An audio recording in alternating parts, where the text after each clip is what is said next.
नमस्ते सबै किसान साथीहरूलाई। फेरि म एउटा छोटो मिठो भिडियो लिएर आउँदैछु। आज 1400 कुखुरा उठ्यो, लगभग 2.7 को एभरेजमा। भोलि यो खोर सरसफाइ गर्नुपर्नेछ।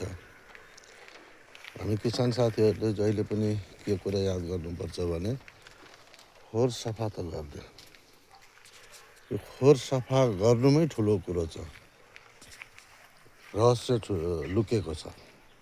किनभने खोर सफा गर्दाखेरि यसमा अनेक किसिमको रोगहरू बसेको हुन्छ।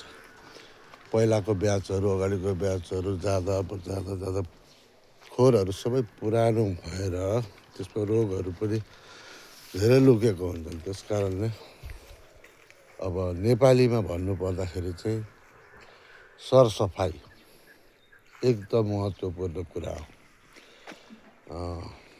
औषधि कीटनाशक भन्दा पनि हामीलाई इन्फेक्सनको, ब्याक्टेरियाको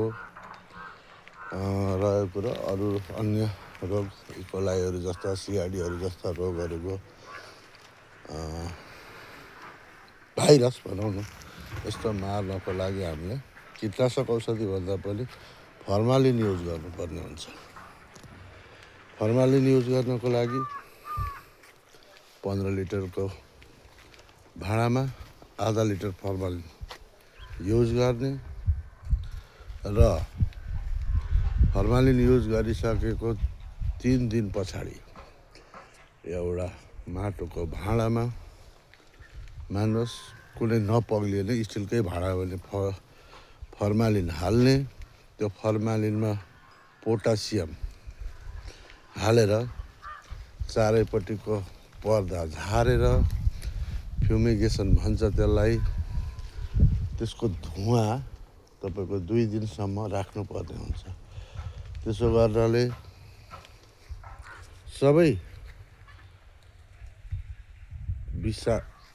के भन्ने त्यसलाई, कीटाणुहरू, यसको ब्याक्टेरियाहरू सबै नै मर्नेछन्। यो चाहिँ तपाईँको खोर सफा गर्ने एउटा सजिलो उपाय हो साथीहरू। यति भन्दै 2 शब्द यहीँ टुङ्ग्याउँछु। हस्त, धन्यवाद।